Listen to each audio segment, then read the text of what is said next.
आज हम पढ़ने जा रहे हैं एक बहुत ही भावुक और सीख देने वाली कहानी द एजिड मदर यानी बूढ़ी माँ। इस कहानी में हमें माँ की बुद्धि, बेटे का प्यार और राजा की कठोर नीति के बारे में पता चलता है। चलिए शुरू करते हैं। इस कहानी को लाइन बाय लाइन रीड करेंगे और आसान हिंदी भाषा में समझेंगे। लिखा है, long long ago there lived at the foot of the mountain a poor farmer and his aged widow mother. Foot of the mountain का मतलब है पहाड़ की तलहटी में। विडो का मतलब है वह महिला जिसकी पति की मृत्यु हो चुकी हो।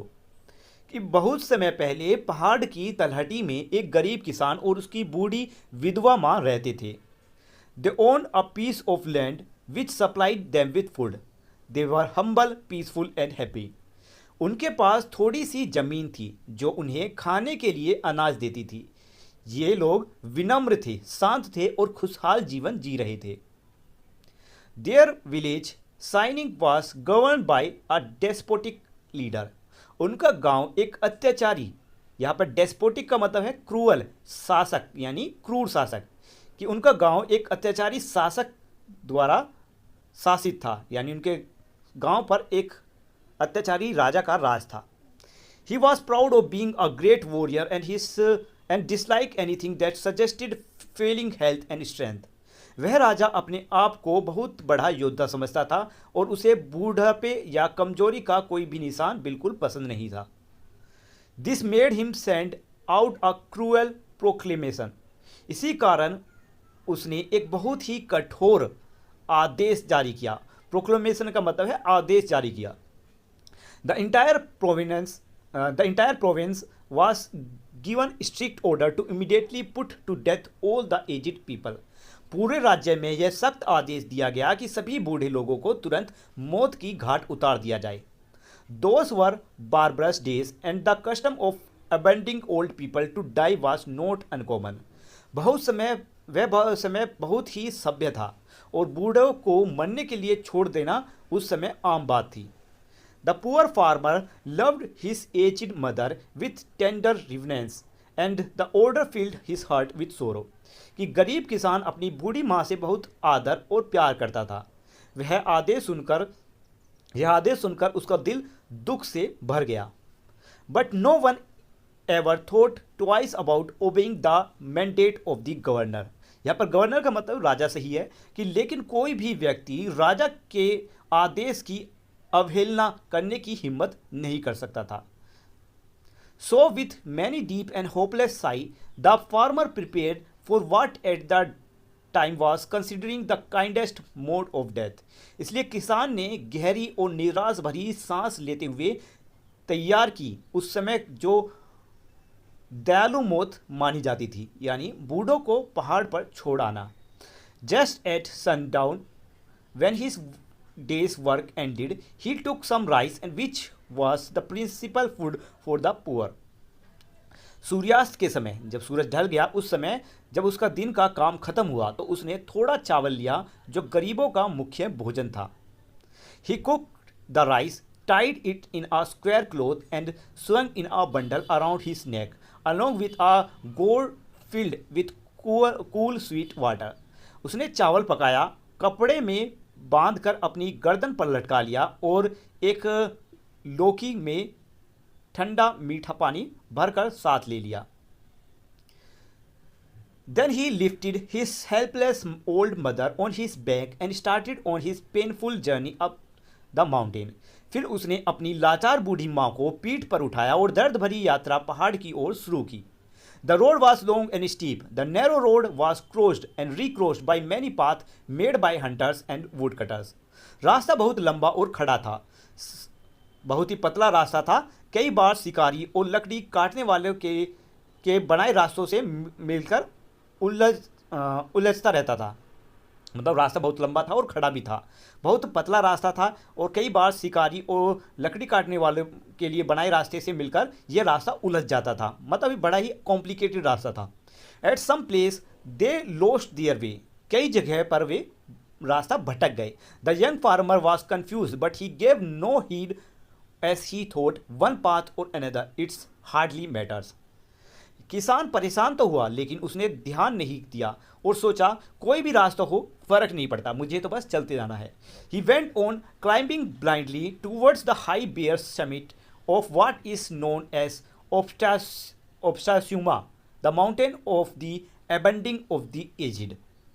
वह अंधाधुंध बढ़ता चढ़ता रहा, वह अंधाधुंध ऊपर की ओर चढ़ता रहा और अंत में उस पहाड़ की चोटी, समिट यानी चोटी पर पहुंच गया, जिसे ओबत्स्यामा कहा जाता था, यानी बूढ़ों को छोड़ आने का एक पहाड़।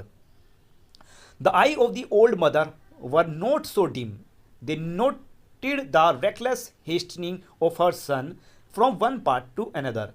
लेकिन बूढ़ी माँ की आंखें अभी इतनी कमजोर नहीं थी। उसने देखा कि बेटा लापरवाही से एक रास्ते से दूसरे पर दौड़ता जा रहा है।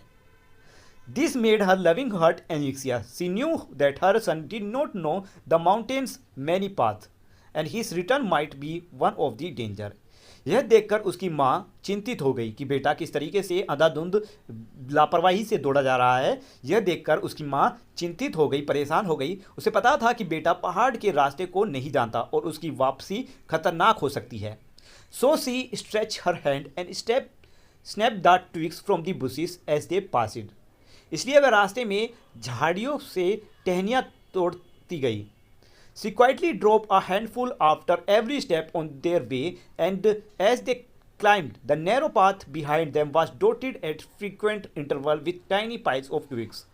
हर थोड़ी दूर पर वह चुपचाप, मतलब माँ जो थी वह हर थोड़ी दूर पर चुपचाप टहनी गिराती जाती रही। इस तरह पीछे एक रास्ता छोटी छोटी टहनियों का एक डोटेड यानी चिन्ह जैसा रास्ता बन गया। At last they reach the summit of the mountain. आखिरकार वे पहाड़ की चोटी पर पहुंच गए। Weary and heart sick the farmer gently released her burden and silently prepare a place of comfort as his last duty to his loved mother. Weary का मतलब है थका हारा और हार्ट सिक का मतलब है दुखी मन से।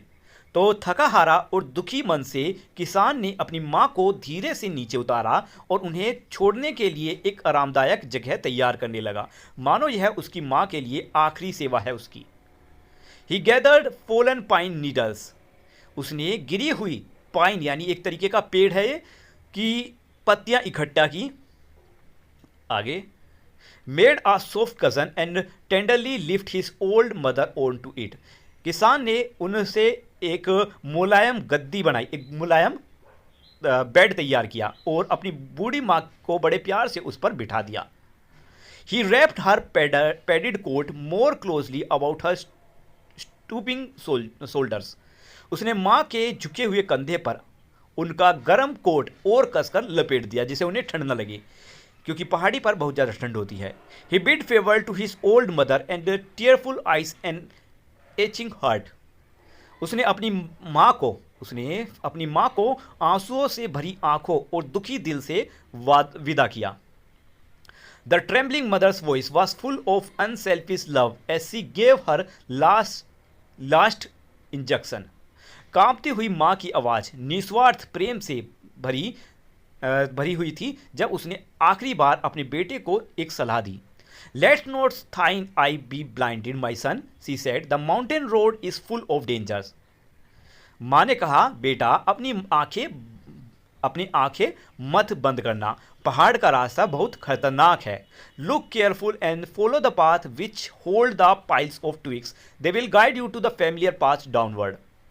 माँ ने कहा कि ध्यान से देखना और उन रास्तों को पकड़ना जहाँ जहाँ टहनियों के छोटे छोटे ढेर पड़े हैं, वहीं ढेर तुम्हें नीचे वापसी के रास्ते पर ले जाएंगे। The son surprised eye look back over the path, then at the poor old shrivelled hands of his mother which were scratched and soiled by their work of love. बेटे ने आश्चर्य से पीछे अपनी माँ को देखा। उसने अपनी माँ के बूढ़े सूखे सिकुड़े हाथ दिखाई दिए जो खरोचों और मिट्टी से भरे थे, क्योंकि उन्होंने रास्ते बनाने के लिए टहनियाँ तोड़ी और जमीन पर गिराई थी। His heart broke within and bowing to the ground, he cried aloud, "Oh, honorable mother, your kindness breaks my heart." उसका दिल टूट गया और जमीन पर झुकते हुए वह जोर से अपनी माँ से बोला, ओह माँ, आपकी दयालुता मेरे दिल तोड़ देती है। I will not leave you, we will follow the path of twigs together and together we will die. उसने माँ से कहा कि हम दोनों मिलकर सॉरी, मैं आपको यहाँ छोड़कर नहीं जाऊँगा, हम दोनों मिलकर टहनियों वाले रास्ते से वापस घर लौटेंगे, और अगर अगर मरना है तो साथ ही मरेंगे। Once more he shouldered his burden, how light it seem now, and hasten down the path. उसने एक बार फिर अपनी माँ को अपनी पीठ पर उठा लिया। अब वह बोझ हल्का लग रहा था और जल्दी जल्दी नीचे की ओर वह चल पड़ा। They descended through the shadow and moonlight to reach their little hut in the valley. Way shadows यानी परछाइयों और चांदनी के बीच से उतरते हुए घाटी में अपने छोटे से घर तक पहुंच गए, यानी रात तक अपने घर तक पहुंच गए। Beneath their kitchen floor there was a well closet for food which was covered and hidden from view. There the son hid his mother. यानी उनके किचन के फर्श के नीचे एक दीवारनुमा क्लोजेट यानी कोठरी थी जहां खाने का सामान रखा जाता है। उसने और खाने का सामान रखा जाता है वह ढका हुआ था और छिपा हुआ था, इसलिए किसान ने इस कोठरी में अपनी माँ को छुपा दिया। He continually watched and supplied everything that she needed, but he always feared that she would be discovered. बेटा लगातार माँ की देखभाल करता और जो भी चीज़ चाहिए होती उन्हें देता, लेकिन उसे उसके मन में हमेशा डर रहता कि उनकी माँ शायद एक दिन पकड़ी ना जाए। Time passed and he was beginning to feel safe when again the governor sent forth herald bearing an unreasonable order, seeming as a boast of his power. कि समय बीतता गया और किसान को थोड़ा सुरक्षित महसूस होने लगा। तभी राजा ने फिर से अपने दूतों को, अपने सैनिकों को भेजा और एक बिल्कुल अजीब सी, जिसका कोई मतलब ही नहीं होता, ऐसा कोई आदेश जारी किया। मतलब एक अटपटा सा, एक अजीब सा आदेश दिया। यह आदेश मानो उसकी शक्ति का घमंड दिखाने के लिए था। His demand was that his subjects should present him with a rope of ashes. राजा का आदेश था कि राज्य के लोग उसके सामने राख से बनी हुई रस्सी को लेकर आए। एसिस का मतलब है राख, तो राख की बनी हुई रस्सी लेकर आए, ये राजा ने आदेश दिया। The entire province trembled with dread, the order must be obey, but who in all Shinano could make a rope of ashes. पूरे राज्य में डर फैल गया। आदेश मानना ही था, लेकिन राख की रस्सी बनाना भला किसके बस में था। One night in a great distress the son whisper the news to his hidden mother. एक रात बहुत परेशान होकर बेटा यह खबर अपनी छुपी हुई माँ को धीरे से बताता है। Wait, she said, I will think about it. On the second day she told him what to do. माँ बोली, ठहरो, मैं इस बारे में सोचती हूँ। और अगले दिन उसने अपने बेटे को इस समस्या का हल बताया कि उसे क्या करना है। Make rope of twisted straw, she said, then stretch it upon a rope of flat stone and burn it on a windless night. माँ ने कहा, एक मुड़ा हुआ एक स्ट्रो, एक पाइप की रस्सी बना लो, ठीक है, एक मरोड़ी हुई जो पाइप है उसकी रस्सी बना लो, फिर उसे then stretch it upon a row of flat stone, फिर उसे सपाट पत्थर की कतार पर फैला कर रखो, and burn it on a windless night, और बिना हवा वाली रात को उसे जला दो। He called all the people and did as she said. When the blaze dried out, everyone could see a perfect rope of ashes. किसान ने सब लोगों को बुलाया और जैसा माँ ने कहा वैसा ही किया। आग बुझी तो सब ने राख की एक परफेक्ट रस्सी देखी। The governor was pleased at the wit of the farmer and praised him greatly, but he demanded to know where he had obtained his wisdom. राजा किसान की चतुराई देखकर बहुत खुश हुआ और खूब प्रशंसा भी की, बहुत तारीफ की, लेकिन उसने यह भी जानना चाहा कि यह बुद्धि, यह समझ उसे कहाँ से मिली। Alas, cried the farmer, the truth must be told. With deep bow he related his story. किसान बोला, हाय, अब यह तो सच बताना ही होगा, और गहराई से झुककर उसने अपनी पूरी कहानी राजा को बता दी। झुककर उसने राजा के सामने अपनी माँ के साथ हुई वो कहानी बता दी।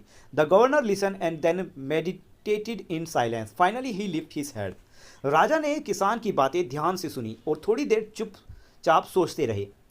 फिर उन्होंने अपना सिर उठाया। Shinano need more than strength of youth, he said gravely. राजा ने गंभीरता से कहा कि हमारे राज्य साइनिंग, ये राज्य का नाम है, कि हमारे राज्य साइनिंग को केवल युवाओं की ताकत नहीं बल्कि बुजुर्गों की बुद्धि की भी जरूरत है। How could I forget the well known saying, with the crown of snow there cometh wisdom. हाय, मैं ये कैसे भूल गया कि उस प्रसिद्ध कहावत को, जहाँ सिर पर बर्फ यानी सफ़ेद बाल होते हैं वहीं बुद्धि भी आती है। ये कहावत है कि जहाँ सफ़ेद बाल होती हैं उसमें बुद्धि भी होती है। यानी कहने का मतलब है कि बुज़ुर्ग लोगों के पास हम नौजवान लोगों से ज़्यादा बुद्धि और ज़्यादा एक्सपीरियंस होता है। उन्होंने जीवन के बहुत से अनुभवों को बहुत से अनुभव झेले हैं। आगे लिखा है, that was very hour that cruel law was abolished, customs of abandoning old people drifted into so far a past that only legends about it remain. उसी समय राजा ने वह कठोर कानून रद्द कर दिया जो अबोलिश यानी लोगों को छोड़ देने का था। बूढ़ों को छोड़ देने की यह परंपरा इतनी पुरानी बात बन गई कि अब वह सिर्फ कहानियों में ही सुनाई देती है। तो ये कहानी यहीं पर ख़त्म होती है। लिखी है ये मत्सुओ बासो नाम के एक राइटर ने, जो कि एक जापान के प्रसिद्ध कवि और लेखक थे। मिलते हैं नेक्स्ट वीडियो में इसके क्वेश्चन आंसर्स के साथ। तब तक के लिए बाय बाय।